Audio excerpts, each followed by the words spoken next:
Ajuda aos atingidos. O ministro da Integração Nacional sobrevoa a região oeste para verificar os estragos causados pela chuva. A meta agora é liberar recursos do governo federal para reconstruir os locais mais atingidos.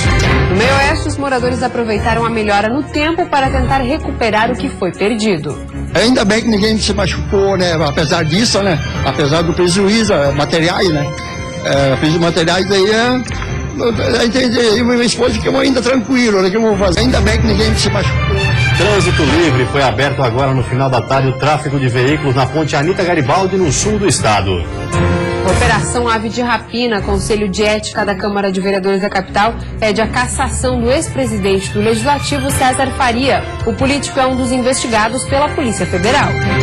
E ainda o sumiço da taça. Após a decisão do STJD de punir o Joinville e indicar o Figueirense como campeão estadual, o troféu que estava em posse do tricolor desapareceu na madrugada de hoje. Band Cidade desta quinta-feira já está no ar.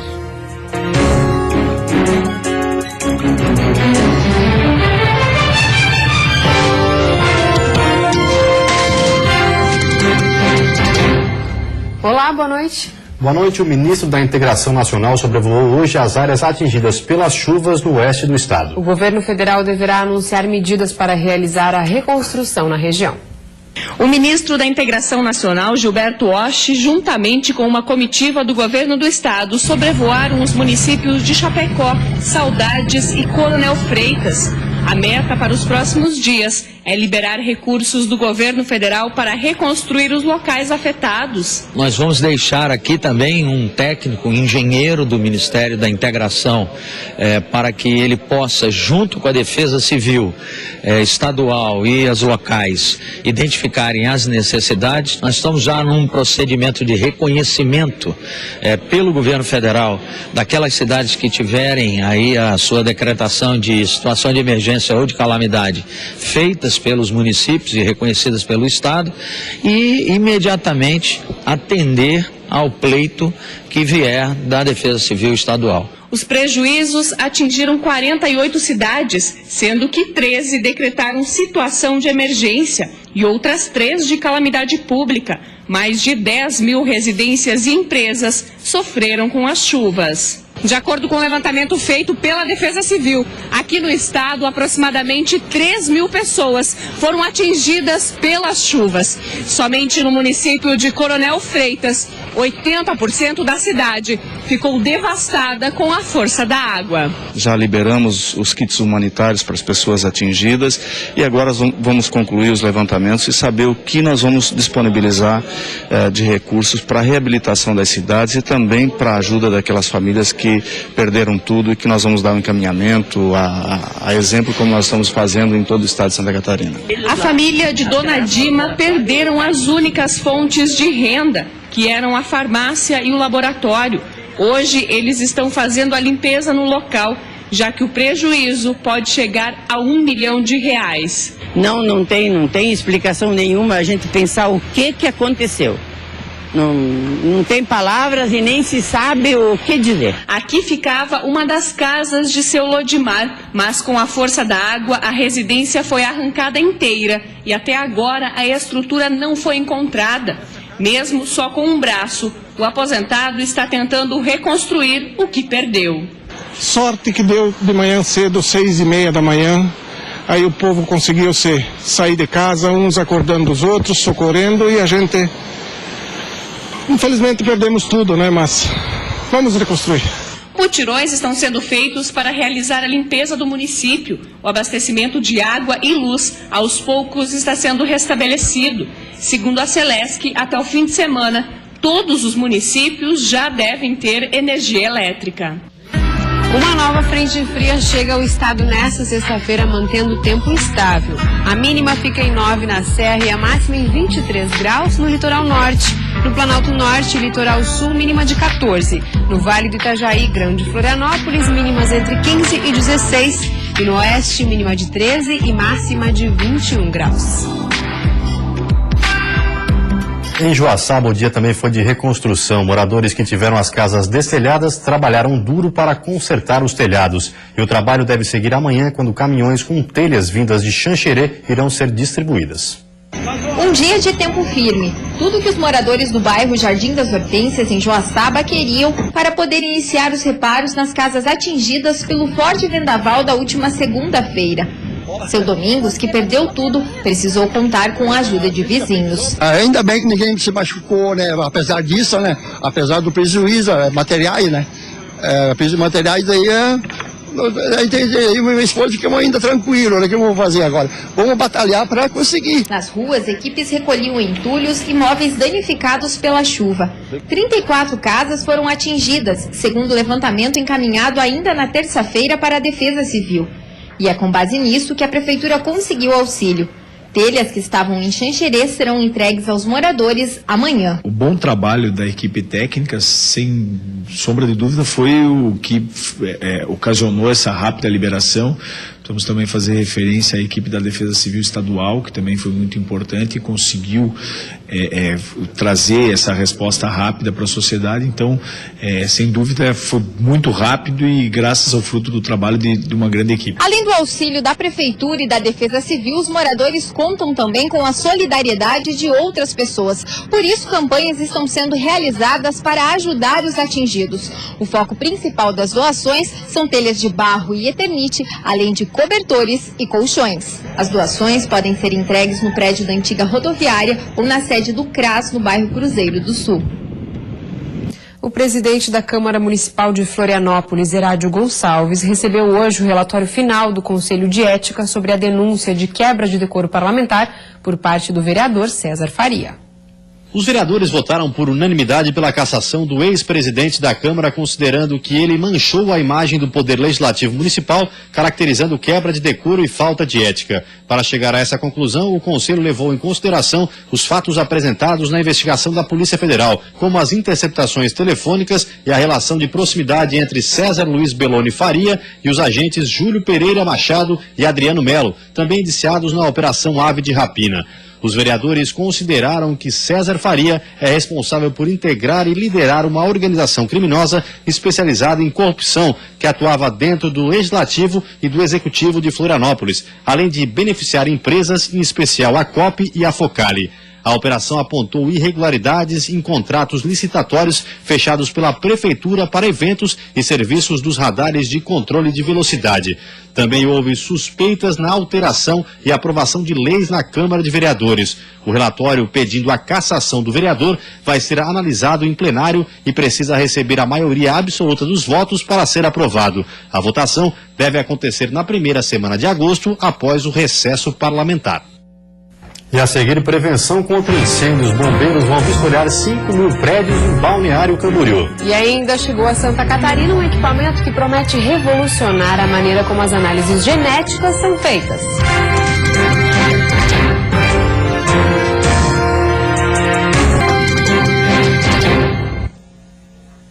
O Corpo de Bombeiros de Balneário Camboriú vai vistoriar as mais de 5.000 edificações na cidade. O projeto faz parte de uma ação de prevenção a incêndios. A disputa entre construtoras faz de Balneário Camboriú uma cidade de arranha-céus. Mas não basta ser alto, não é mesmo? A segurança também deve estar no projeto. Aí entra o trabalho dele. E nós temos um extintor também que, em caso de princípio de incêndio, os próprios moradores podem atuar, podem usar o extintor para evitar que o fogo se alastre ou que ocorra um princípio de incêndio maior. Até agora já foram mais de 300 edificações verificadas. As vistorias começaram em maio e devem se estender por mais 1 ano e meio. Aí sim, Balneário Camboriú terá 100% de prevenção e será pioneira nesse tipo de ação do Corpo de Bombeiros. E a gente realmente quer, com o empenho do nosso pessoal, dos nossos historiadores, atender essa demanda e poder realmente dar mais segurança para a população de Balneário Camboriú. Até lá, ainda serão vistoriadas muitas edificações, quase 5.000. No primeiro momento, caso o local esteja com falta de algum sistema de prevenção contra incêndio, será notificado. Já aqueles que foram vistoriados e não cumpriram o prazo serão advertidos e terão 30 dias para colocar tudo em ordem. Todos os sistemas são de extrema importância, né, para a prevenção contra incêndio nas edificações, mas o que a gente mais tem prioridade é os sistemas preventivos por extintor, luminárias de emergência e as placas de saída, que são considerados sistemas vitais para a segurança na edificação. A nova lei de segurança contra incêndio começou a valer no ano passado. Trouxe várias exigências a serem cumpridas. Para Wilson, síndico há 10 anos, essas adequações são positivas. Apesar do investimento ser um pouco alto, mas ele tem que ser feito porque vidas estão em jogo, né? Então a gente faz esse investimento e procura manter sempre tudo atualizado com a vistoria do Corpo de Bombeiros para que não haja problema se acaso acontecer algum acidente. Quando se fala em genética e microbiologia, associamos essas pesquisas a laboratórios grandes e grandes espaços. Contrariando essa ideia, um aparelho menor do que um telefone celular chegou a Florianópolis e promete revolucionar a maneira como essas análises são feitas. Este objeto, que mais se parece um pendrive, é, na verdade, um equipamento revolucionário na extração e processamento rápido do DNA de pequenas amostras. Ele começa o processo de sequenciamento imediatamente, uma vez que a gente coloca a amostra dentro dele. Então a gente tem resultados no primeiro minuto que ele começa a trabalhar. Após a coleta do material, com um reagente, apenas uma gota dentro do aparelho é suficiente para o início do trabalho. Depois, conectado a um computador, a identificação das partículas se torna completa. Nós passamos por um processo de seleção e aqui no Brasil somos a Nanoprospecta e a Fundação Fiocruz que tem acesso hoje no Brasil a esse tipo de equipamento. A novidade é bem menor e bem mais barata do que a máquina já utilizada pela empresa. Também inovadora e capaz de digitalizar sequências de DNA. A expectativa é conseguir chegar ao mesmo desempenho do laboratório, capaz hoje de analisar 512 amostras simultaneamente. A tecnologia veio da Inglaterra e não tem um custo tão elevado. Com $1.000, ou cerca de R$3.000, o equipamento poderá ajudar a acabar com surtos de superbactérias em hospitais e até auxiliar investigações policiais, por exemplo. A equipe atua em Florianópolis há 2 anos e é uma das 500 empresas no mundo e a segunda no Brasil a contar com o equipamento. Um banco de dados próprio reúne inúmeras informações e cruzamentos para finalizar a identificação das amostras. E depois do intervalo tem futebol, a repercussão em Joinville da decisão do STJD que retira o título do tricolor. E os preparativos do Internacional de Lages para o primeiro jogo pela Série B diante da torcida.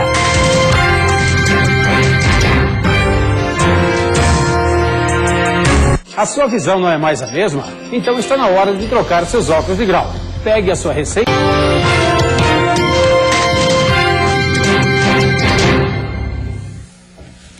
Agora o futebol, a taça do Campeonato Catarinense 2015 simplesmente sumiu da loja do Joinville. O clube teria que devolver o troféu à Federação Catarinense de Futebol depois que o STJD declarou o Figueirense campeão. Dentro de campo, 2 empates em 0-0 na decisão do estadual. Fora dele, 3 derrotas por goleada. A escalação irregular do lateral André Krobel, ainda na segunda fase do campeonato, custou caro ao Joinville. O jogador sequer entrou em campo, mas o Superior Tribunal de Justiça Desportiva entendeu que o clube descumpriu o regulamento. Pela decisão, o Figueirense foi declarado campeão, pois teve a melhor campanha e, portanto, poderia jogar por 2 resultados iguais. Jogadores do tricolor que participaram da campanha no Catarinense evitaram se aprofundar no assunto. A gente não fica conversando muito sobre isso, que já é passado, na verdade, né? O que a gente podia ter feito, a gente fez, que era dentro de campo. Agora a sensação do jogador é que dentro de campo a gente conquistou esse título, só isso. O Joinville já havia perdido em outros 2 julgamentos realizados pela Justiça Desportiva no estado. O presidente do clube afirmou que a briga judicial ainda não foi encerrada. Nossos advogados continuam no Rio de Janeiro. Eles estão entrando com um agravo, com a decisão do tribunal ter dado o título ao Figueirense. Não sei em que dia da semana que vem vai ser julgado isso. E a coisa não para por aí. Joinville vai até o final. A Federação Catarinense de Futebol informou que vai entregar o troféu ao time que for declarado campeão pelo STJD. O presidente da entidade, Delfim Pádua Peixoto Filho, declarou que só vai se manifestar depois que for comunicado oficialmente pela instância máxima da Justiça Desportiva. O problema é que, misteriosamente, a taça sumiu. Ela estava na loja oficial do JEC, que fica na Arena Joinville. Nesta madrugada, o local foi arrombado e o troféu furtado. Nenhum outro objeto da loja foi levado. O clube já comunicou à Federação Catarinense sobre o caso. Tem gente acusando, já que foi a diretoria do Joinville que mandou furtar, eu não vou mandar furtar o que é nosso ganho, né, dentro de campo. Fico triste por isso, não sei quem fez isso, porque é um dano ao Joinville Esporte Clube, né, um patrimônio do clube, uma taça. No local, há câmeras de monitoramento que podem ter registrado a ação. A polícia já começou as investigações. Domingo, o Inter de Lages tem jogo de estreia em casa. Depois de 49 anos longe de um campeonato nacional, o time voltou à competição pela Série D. Na estreia, o time perdeu para o Ipiranga por 2-1. Mas agora, diante da torcida, os jogadores vão ter a oportunidade de mudar o placar. Por conta do mau tempo, os treinos têm sido restritos essa semana. Mesmo assim, a equipe trabalha forte. Depois da derrota em Erechim, é preciso correr atrás do prejuízo. E nada melhor que aproveitar a oportunidade de jogar em casa, diante de uma torcida apaixonada, para fazer um bom resultado. A tendência é que nós crescemos mais ainda com esse ritmo de jogo que adquirimos, né, nessa última partida. E aí buscarmos a vitória com certeza. Em campo, o grupo está entrosado e vem mostrando uma boa atuação. Agora, o time precisa fazer essa sintonia valer a pena. Para o jogo de domingo, a escalação deve ser a mesma que entrou em campo contra o Ipiranga em Erechim, no estado gaúcho. Apenas uma alteração. O zagueiro Júnior Fel está suspenso e 2 nomes estão sendo estudados para entrar no lugar dele. O Ervin e o Sandro são 2 jogadores na posição que estão trabalhando muito bem. E uma terceira opção seria o Bruno, né, com o recuo do Vitor Hugo. Mas a definição vai ser somente sábado mesmo. E a seguir, na contramão da crise, as franquias de alimentação devem crescer pelo menos 10% este ano. E ainda liberada para o tráfego a ponte de Laguna, no sul do estado. Nós voltamos já.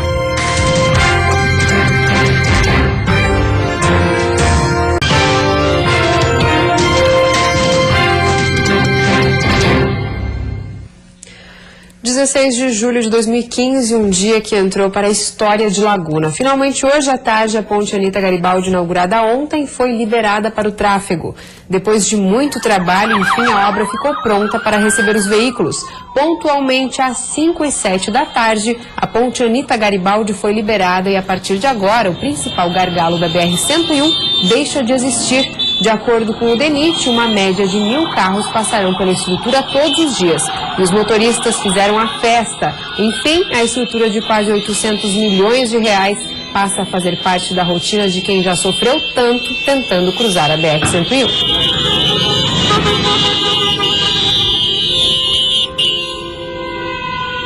E as franquias de alimentação vão de vento em polpa. Enquanto outros setores da economia patinam, esse tipo de negócio deve crescer pelo menos 10% este ano.